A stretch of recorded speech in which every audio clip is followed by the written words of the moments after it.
Good morning and welcome to the program Perspectives. Perspectives this morning on Invicta 98.9. And this morning we're looking at Nigeria and where she is today. And I'm taking the cue from what former President Olusegun Obasanjo had said about races. Now hear him. The white race is being led by America, the yellow race led by China, and the black race to be led by Nigeria. But where's Nigeria today? And what are we seeing about Nigeria? The most populous black nation. And here we are with there's so many challenges that a nation can face. President Muhammadu Buhari had recently come out to say that the security challenges that the country is facing is something that is so very worrisome. And he had promised that he was going to face those that wants to distract this administration from its focus. And I was talking about, if you recall, IPOD recently, especially in the southeast, that said to the indigents or the citizens there to stay at home. Now, that's a government in another government. And why would we have that? So everyone is worried. Yes, the country is going through most harrowing times and challenges too. But again, what are we doing to salvage Nigeria? It's at the brink, some would say. But again, can we get out of the woods? And urgently too. And so we'll be looking at what we are seeing today, security challenges going out of control. And so many people, public affairs analysts, are putting it at the doorstep of leadership. Now, that's what we'll be looking at today. The white race being led by America, the yellow race led by China, the black race to be led by Nigeria. But with Nigeria and all it is facing today, where are we when we want to say that? My guest this morning is Jesse David. Jesse David is a public affairs analyst, and we're doing this long distance call to him this morning. Jesse David, good morning and glad to have you on the show. Good morning, Mr. Payne Alabi. I'm very much delighted to be on the show this morning with my listeners. Thank you. And so, yes, with the many, challenges of Nigeria today, and, all concerned, because here we are saying that all hands must be on deck to salvage Nigeria. And for you, with President Olusegun Obasanjo, what he had said about races, I'm talking about the white race being led by America, the yellow race led by China, and the black race to be led by Nigeria. But with what we have, with what we are saying of Nigeria today, just, what are your thoughts here?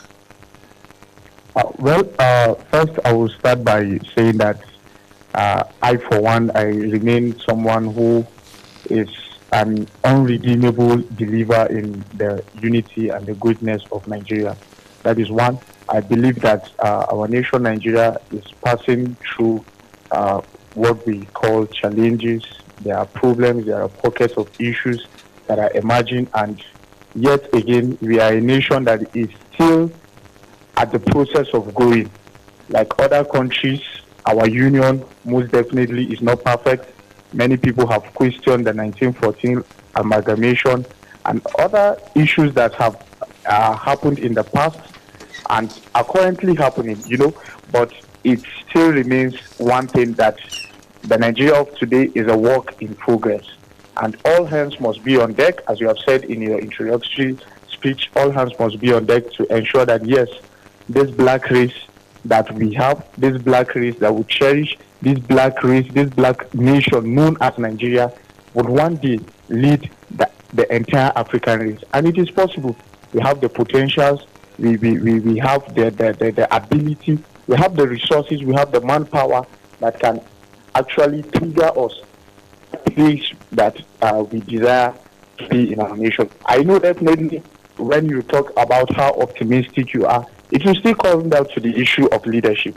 And may I tell you that leadership itself is in stages. The leaders we had during the military era, they started on a good note at that very particular time. At their time, they did their best. Then also we moved to having the civilian leaders. Later on, we turned into a fully led democratic nation from 1999. And definitely, I know you cannot compare the 1999 of Obasanjo, with the 2007 of Yaradua. Same way you can't compare the 2007 of Yaradua with the 2010 to 2015 of Goodluck Jonathan. Same also you can't compare the 2016 of the 2015 of Goodluck Jonathan with that of the 2021 of President Muhammadu Buhari. There has been growth, there has been progress. There have also been more challenges that have been coming, and yet the leaders are actually trying to bring themselves up, come out strong, and act in the best interest of this country. So it is a work in progress, and we believe that with commitment and with us uniting and coming together to fight a common cause, definitely Nigeria will lead the African race. Yeah, for some analysts, it will be most unfair to say that what we're going through today would be placed on the doorstep of this administration. It has been successive governments, as you have said, but we've never had it this bad. That's what some people will come up with. But again, just asking you and going back to history to say, where did we get it wrong? How did we get this far and so bad? Well, I still maintain that where we got it wrong was when we had several military incursions after independence. There were several coups that this democracy or the civilian regime we hope to practice right from 1960 was actually toppled. The military came in and they suspended the constitution. Then brought about the 1966 constitution, and a lot of dramas went on. During the military, there was a semblance of hope, in the sense that once they topple any government in power, they will always give the masses hope that, yes, we are doing this for the best interest of Nigeria, and within the shortest possible time, we'll return power, we'll transmit power to an elected, and that has been on and on and on. Once there is a military leader of, definitely another group is by the side, either plotting or trying to execute a coup that will drop that person down. So that is how it has always been. The drama has always been on, and it has stopped the civilian government who had at that time gotten the best training from the British colonial to actually bring it to forth. When the British government were the one actually leading, we had the best brain there. Then there were permanent secretaries who were indigenous, who worked with them. They understood the system. They learned from them. They knew all the rudiments and the principles of policy making, of governance, and whatsoever that will actually put Nigeria forward. But when the military come, all those people who had experience, all those people who were already in the system were actually flushed out, and it was a military system completely. Though there were military leaders who actually had a switch of both the civilian and the military, but yet the ultimate power, the ultimate authority lies with the military head. But thankfully, 1999 we came back. Nigeria became a democratic state, and it has been on for more than 20 years now. There have been successful elections that have held, and we are actually growing. That is it. Yes, you can't compare the strong democratic nation like the US with that of Nigeria. They have practiced that for hundreds of years, while we are just here grappling with just 20-something years of democratic rule. So I believe it's a process. And you actually pointed out that we have never had it this bad. Quite okay, the challenges now are coming up because, yes, there is mass awareness, there is availability to information, everybody knows what is happening, there is news always going around, and everybody is actually aware that, something has just happened in so place. I had the news. Something has just happened. I saw the picture, and so the access to information is actually bringing it to our know that yes, things are actually happening. But the fact that yes, people actually say that we have never had it so bad. Yes, but it's a process. It's a process. Definitely, there will be an end to it. And one thing that will actually make us come out from this breach is when we are able to tackle the problem of insecurity in Nigeria. I believe that is our greatest drawback at the moment.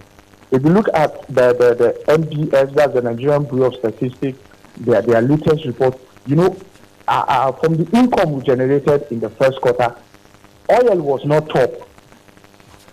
The money we get from sales of crude oil didn't come first.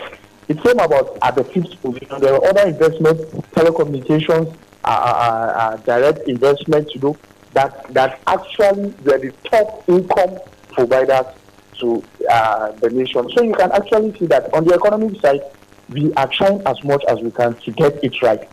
And I know once the issue of security is being fixed, is being handled, definitely will be on the right again. Yes, again, what is playing out, again, from what we see, showing that there is dissatisfaction, disaffection, suspicion, and of course, agitations are all over the place. And the quest for nationalism, again, is, on top of all of this. And so for you, democracy taking its place since 1999 that we returned, and yet, more than any other time, this is one time that we question who we are to each other, what we believe in, and of course the Nigerian state, how we can have it, going. For you, the agitations, so many calls that we could just be going our separate ways, and of course, again, from what is coming out of the American state or nation, is that Nigeria may not hold in some years to come. So when you hear all of these and how this is being tackled by leadership, which again is on the forefront of where we are with Nigeria today, the question being asked about, it's been one-sided, and of course that leadership has not played its, the role that it ought to have played in all the so many problems coming out of the Nigerian state. Again, your thoughts on this? Well, quite okay. The call for call by secessionists, call to actually separate Nigeria regions, calling for self-government and everything has actually been loud recently. And quite okay, to me, it's excusable. Why is it excusable? Because some people have so much presented themselves as a victim, and they feel blackmailing the country with the victim mentality is strategy for them to actually get what they want. The number one thing I want us to understand is that most at times in any government in Nigeria, transition periods are always turbulent. Are you with me? I'm here. Transition periods are always turbulent. When the current maybe president or governor is set to complete his tenure and constitutionally ascribed to him, that's his 8 years tenure, when he's about leaving office, definitely there are voices that arise. There are challenges that will always confront that leader. I'll take you back to 2007, before the election that saw Yar'Adua emerge as the president. Before then, there was a Cold War between the president, who was incumbent then, former President Obasanjo, and his vice president. The Cold War extended to the governors.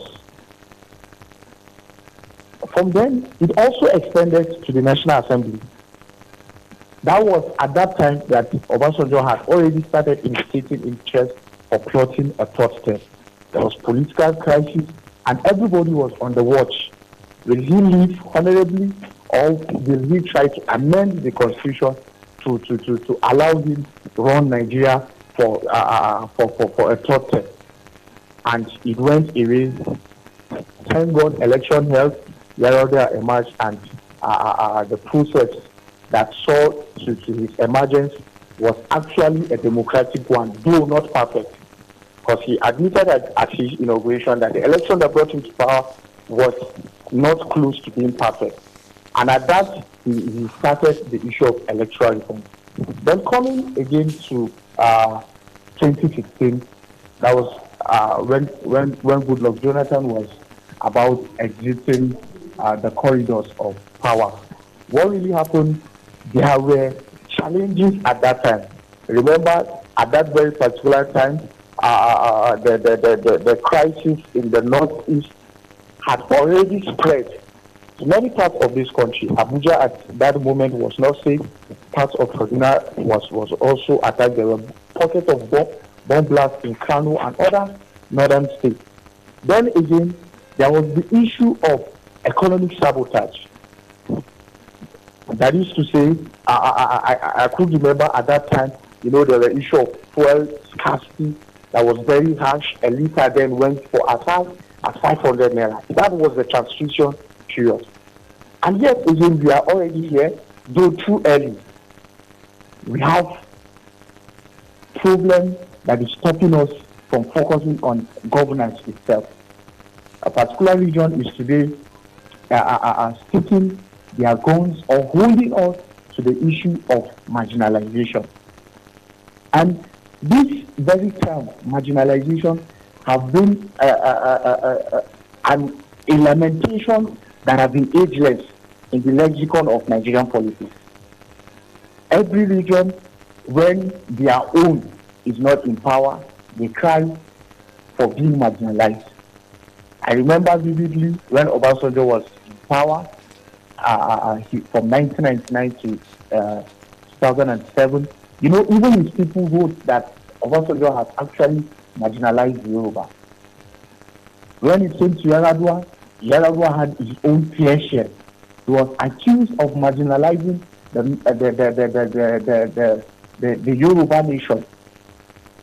Then we had the time of Goodluck Jonathan during his power. There was also accusation from the north of the president not appointing or working with people from the north. May I draw your mind that to Goodluck Jonathan administration, when we had the likes of Ayim Pius Ayim as the secretary to the state government, there wasn't issue of there were no cry of marginalization then. Remember the super Stella Uduan, who was Minister of Aviation. Remember the likes of Osita Chidoka. All these people, they held influential positions. At that time, the southeast part of this country had the chief of army staff. They had many appointments. And Nigerians need to also know that there are 3 states that till today their indigenes have the highest or the largest number of federal civil servants. Abia, Anambra, and Imo State. We have the highest number of civil servants at the federal level. Not to talk of other departments, agencies, and parastatals of government. So when a particular region or a particular section of this country cry about being marginalized or being taken out of government, what then should other minorities, when I'm talking about minorities, I'm talking about the tribes that are not even mentioned, the Zulu, the Zulu in Kebbi State, they are tribes too. We have tribes in Kaduna State that have not, they don't even have a representation at the federal level. But a particular region feels that they have been marginalized, and this marginalization is more pronounced or became more pronounced from 2015 to this very time. Then it is something that we must have to question ourselves. Do you find them genuine? Do you find them genuine? I mean, these agitations and cries of marginalization. I, for one, I don't find it genuine. In the sense that when you look at what is happening closely, from 2016 to this very moment, if you take analysis of the federal government budget that President Buhari has presented, most, or let me say, a large chunk of the the the the the the, a large chunk of monuments for construction for projects, are being sited in the southeastern part of Nigeria. May I let you know that under this administration, there have been several projects that has been going on. The Southeast Road, the Aqua to Enugu Expressway, the Owerri Port Harcourt Expressway, the Enugu Port Harcourt Road, and also the Second Niger Bridge are all under construction, and they all started when this administration came into power. So are we not saying that the agitation that we are having today is because a particular region is being denied a particular appointment? That is why they are agitating. And their agitation for appointment, or will they prefer to have more appointments rather than have more development at their region? That is something that we have to actually look on. Are you with me, sir? I'm following. Yes, sir. So all these things we have to look at it, and also look at it holistically. When President Goodluck Jonathan was in power, a lot of people from the southeast benefited from the government. They have the Deputy Senate President, the Deputy Speaker, Minister of Aviation, Director of Pension Commission, Chairman of the Nigerian Electricity Regulatory Commission, the Minister of Power at that time came from that region. I remember the famous Dr. Sam Amadi, Professor Bas Inaji, and Chinedu Nebo. They were all ministers of power. Not forgetting the Chief of Army Staff there, and even the Controller General of the Immigration. They were all from the southeastern part. So now, what I want to draw at is that we have these people in office for over 5 years. If they have been here for over 5 years and there is no justifiable development that they brought to their people thanks to the offices they occupy, why is the crowd, why was there no cry then of marginalization? Why is it coming now? And not to forget also that even in this government, there are top parastatals, ministries and agencies that the people of the southeast are occupying today. So I feel what we have today is actually a blackmail coming from one region of this country. And let's say this cry for having their own nation or succeeding from Nigeria is really genuine. They need to know that for them to have it come to pass, there must be a referendum. Sadly, the issue of referendum is not mentioned in the 1999 Constitution of Nigeria. So if they want a referendum, definitely they must propose a bill that should be sent to the National Assembly. And thank God, this is a very critical time in the lifetime of our nation, owing to the fact that we are holding a constitutional review that is currently ongoing. These are times that these people who are agitating are supposed to go to make submission and also give their views on what they feel they want, what they expect from the federal government. If it is to put a referendum, then also they should go to the Constitutional Amendment Committee. When they make their presentation, the bill will go, and if it's passed, then we'll go to voting. And so may I also draw your attention that a large percentage of the Igbo citizens are not in support of what is going on. They are not in support. Why are they not in support? I make bold to say that the Igbo, as an ethnic group in Nigeria, have been one of the greatest beneficiaries of this union called Nigeria.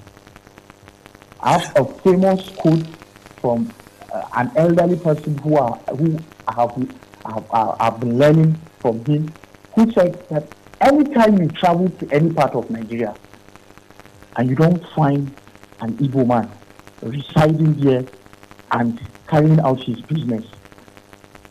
Take off your shoe, dust it, and leave.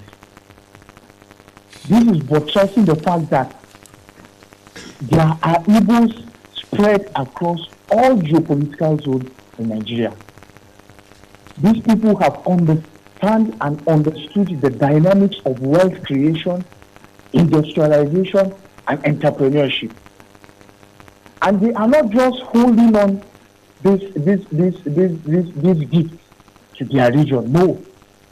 They are putting it forward to other regions, residing and expanding their wealth and their frontiers to other regions and states in Nigeria.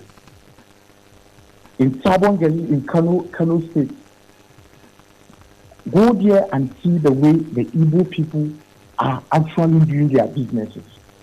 They have businesses, they have companies, they have shops, they have hotels that they run there.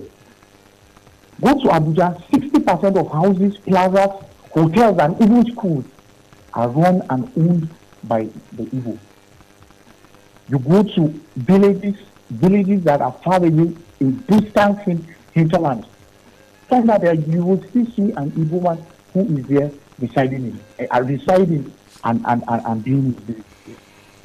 Then when we come again, yes, these people who are living outside their region, none of them have been denied any right.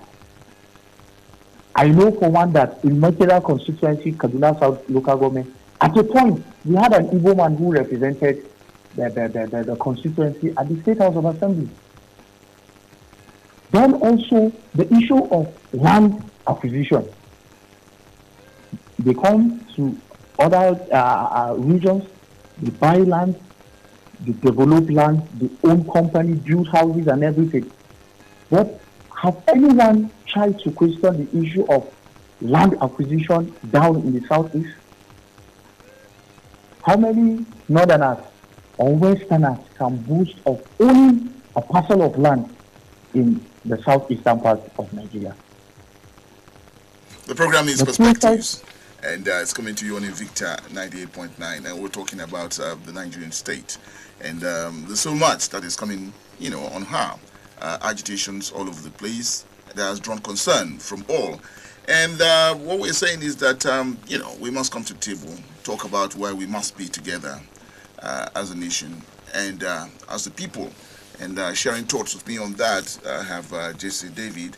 We're in a long-distance call, putting his thoughts on what we're talking about this morning. We'll go for a commercial break. When we come back, we'll look at other issues.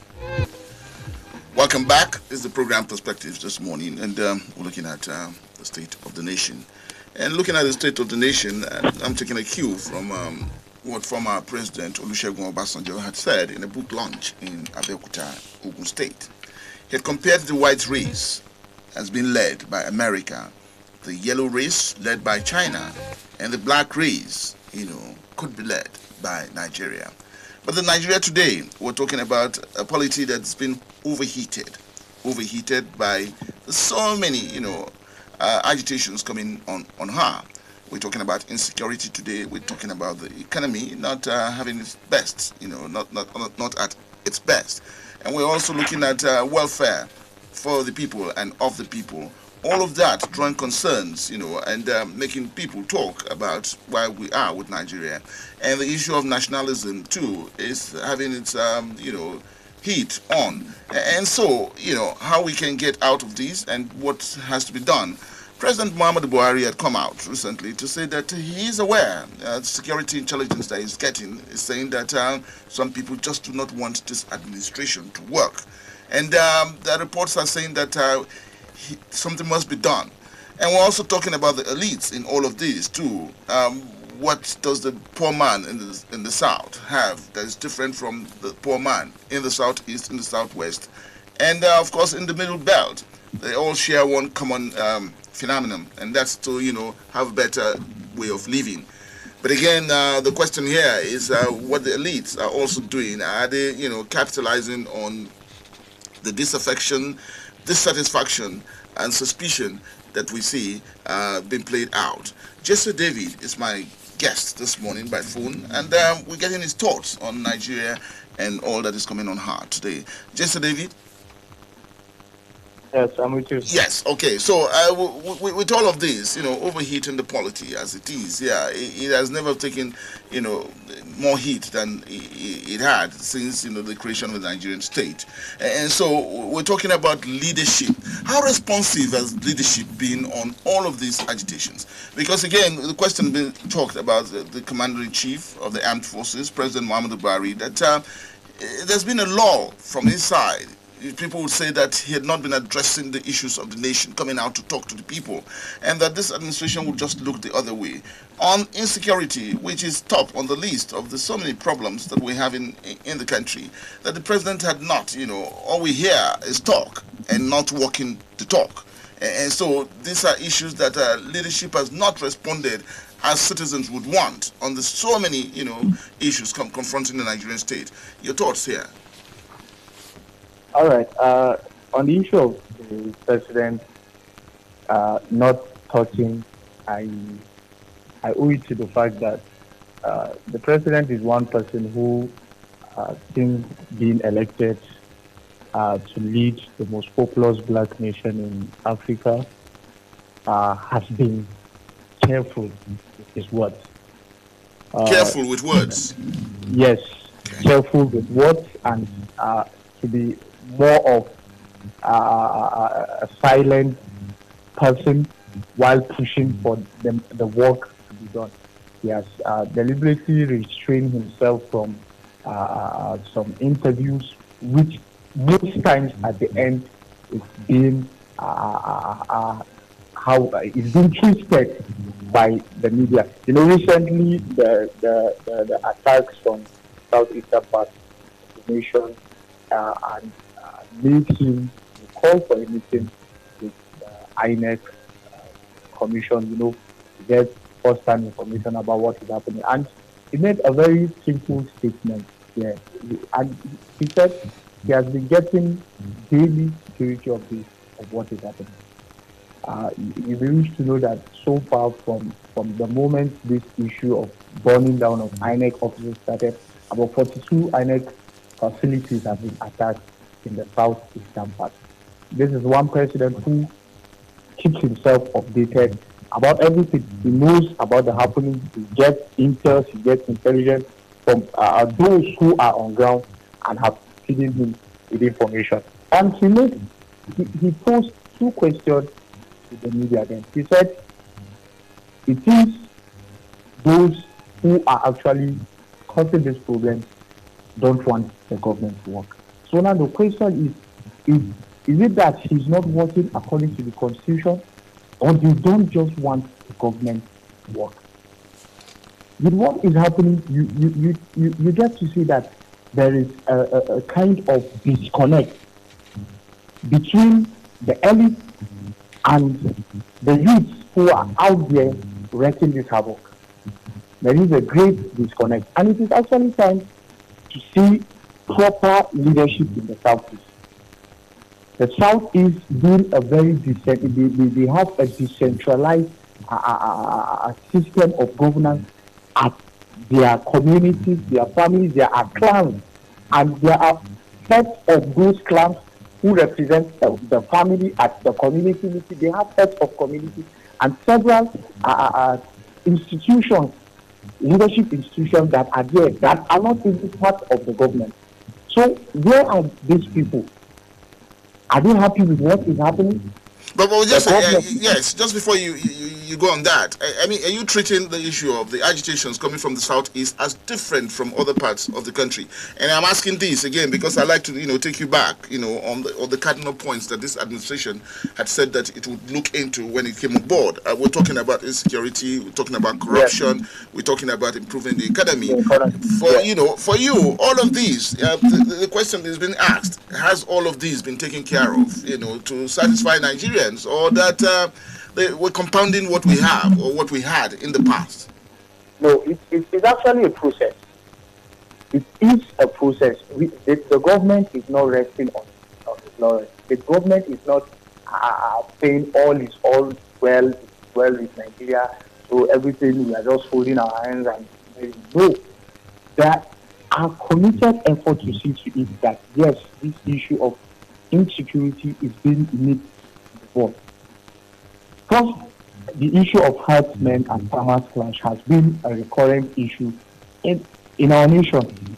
And this very government proposed that, okay, let's have ranches that keep these herders from going about and everything. And there was a wild cry all over that no, they are trying to grab land forcefully, this and that. They want to take land from minorities and everything.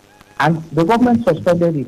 But you can see that now governors from the southern region met and they proposed that, yes, it is time to go back to grazing. There should be reserves. There should be where these people can stay and do their activities, where they are cattle, without going out openly to go and graze. You can see that a solution was earlier mentioned, but was discarded, and now reality is downing on us. We have to go back to it. Then the issue of insecurity, we had started, unfortunately, getting a headway about all these issues. Though sadly, the death of the Chief of Army Staff and 11 others was a great shock and a big hit to the counter-insurgency fight in Nigeria. But yet again, the morale of the soldiers, the security agencies, very high. One thing that cannot be disputed is that the federal government is funding these people adequately. There have been new equipment that are coming. Some have already been there. Some fighter jets have already come into the country and are already being used. Some are on their way. The procurement process are being done. And I believe with adequate facilities and equipment for the military, definitely we are going to win this war. And to win this war, we must know that there are external forces that are actually at this. That it must be a joint effort. And we, during this war, we must concentrate on protecting the territorial integrity of Nigeria. But while doing that again, you find out that within, there are crises that are still emerging. So definitely for us to win this war, there must be concerted effort. We must see leadership. We must see direction. Governors must be ready to commit themselves. They must make sure that they intervene, give necessary support and intelligence to the security agencies who are deployed to their states or to their communities, so that they can give in their best. Okay, we'll just have to, take a break here and get, the public too to be part of this conversation. And so numbers to call to be on it with us this morning: 081 40,000 989, 081 40,000 989, or 070 87 800 989, 070 87 800 989. Your calls now. Hello, good morning. Good morning, Mr. Toyelabi. Yes, good morning. Thank you very much. My name is Musa Bala. Musa Bala. Thank you very much. Good morning to our guest. And I want to say he has spoken very well. Let me simply concentrate myself on the agitation of the Southeast. As your guests have rightly pointed out, their agitation is never genuine. It's as simple as ABCD. They prefer appointment than development. They never complain development. They never complain that the president even violated any part of the constitution. I don't understand what these people really want. As I always ask, let's even assume they are shortchanged in appointment. Is that a reason why this crisis of killing people, burning public and private places, is that supposed to be the same, the exact response? These people are having, under President Muhammadu Buhari, what the party they supported for since 1998 have never given them: development, and for the future of generation coming, their children and grandchildren. Yet, they prefer to do everything possible to distract him, simply because, and I think one of them even confessed, that they have done enough to push him so that he negotiates with them. but he refused. The more he ignored them, the more they are more furious and created more and more trouble. Honestly speaking, it's very unfortunate. Okay, and whether we like it or not, they have pushed a lot of people in this country, most especially from the northern part of this country, to destroy them more and to even start saying that, okay, let's give them their country so that we have peace. But I think they have planted something, and only God can make it easy for us in this country again. Well, thank you okay, very much. Musa Bala, thank you. Okay, still with your calls. Hello, good morning. Good morning, Mr. Chalabi. Good morning. Good morning to your guests. I think your guests have spoken very well. You are on to Engineer Emmanuel. All right, Engineer. My question to your guest. You see, all this agitation, we have some ministers, we have some president before now, and there was all these things we are not there.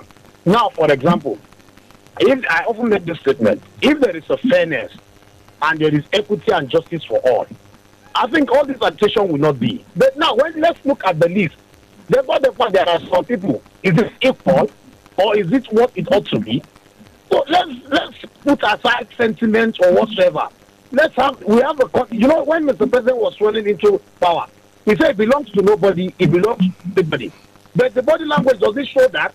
Now, these people that we are talking about, that were agitating, in the twinkling of an eye, we attack as a terrorist. Now, the bandits that have been killing, carrying people for ransom, what is preventing the government to declare them terrorists? We know this other group, the Boko Haram, are terrorists. Now, why can't you declare these people, those bad eggs? Let's declare them as terrorists. So that we know that you have been fair. Now, look at the protest NSAS. They were in a hurry to go and freeze the account of those people. They know they are sponsors. Then who are the sponsors of all these people that are doing all these evil acts? So let's call a spade. Let's say it the way it is. Okay. So that this country will move forward. It belongs to everybody. But I look at you as if there are some set of people that are untouchable. Okay. And it ought not to be so. All right. Okay, we'll just take one more call and then come back to our guest. Hello, good morning. Good morning, Eloy. Good morning. I'm Kore by name. Okay. Yes. The guests have spoken very well. Me, all I want to ask, even Nigeria is divided, not under his watch. That's just why we are trying. Can I get you on that again? I say if Nigeria will be divided, not under his watch, let him use that uniform as a retired general.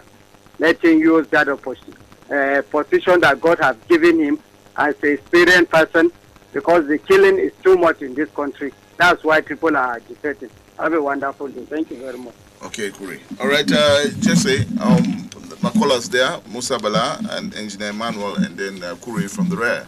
Your response. All right. Thank you to Musa Bala.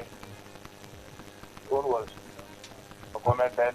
I think the only question coming from the callers one from my brother, Emmanuel. Well, Emmanuel, I think you are looking at the question of Muhammad Buhari, Okay, Jesse, I think from your end here, we're getting another sound there from your own end. All right, can you hear me now? Okay, better. Yes, I said, taking on the question of Emmanuel, on the issue of how President Buhari is relating with those of the South and his body language not being just, I think that is actually unfair. If you study the nature and person of President Muhammadu Buhari, his affinity to the people of the Southeast is something that is unquestionable and unshaken and cannot be dropped aside. President Buhari contested 4 elections before emerging as president of Nigeria, and so far so good. He picked 2 vice presidential candidates from the southeastern part of Nigeria to be his running mate. And at that time, people from the southeast rejected both their son and President Muhammadu Buhari, who were at the ballot then. That is one. But yet, that didn't stop him from relating with people from the southeast. No.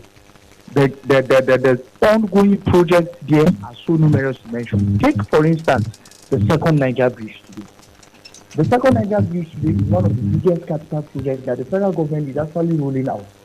Today, other zones in the country are being blessed with railways and other infrastructural development. But the southeast it's becoming a region today that cannot be accessed. The ongoing constitutional amendment that is being done regionally, the one for the Southeast has to be postponed, and later on it held in the state, because one man has decided to hold the entire region with news.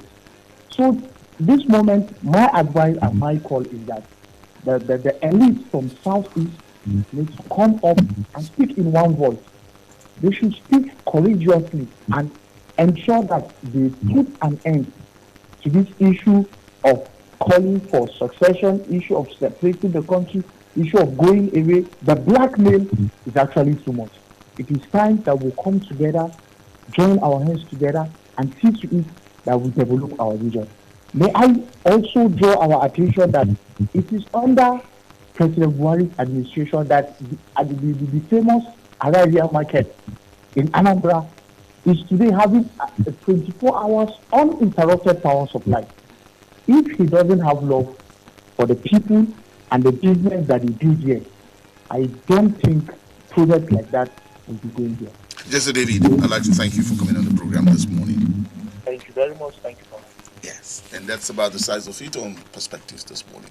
Still looking at the state of the nation, and there's so many bashings that is coming on the Nigerian state. But can we get it together? Can we do it? And still refer back to President Olusegun Obasanjo, former President Olusegun Obasanjo, who had said that the white race has been led today by America, the yellow race led by China, the black race could be led by Nigeria. Food for thought for all of us this morning. And I'd like to thank my colleagues, Job, for connecting with me with the people, and Wisdom for putting us in the pictures. It's a weekend. Have a wonderful weekend.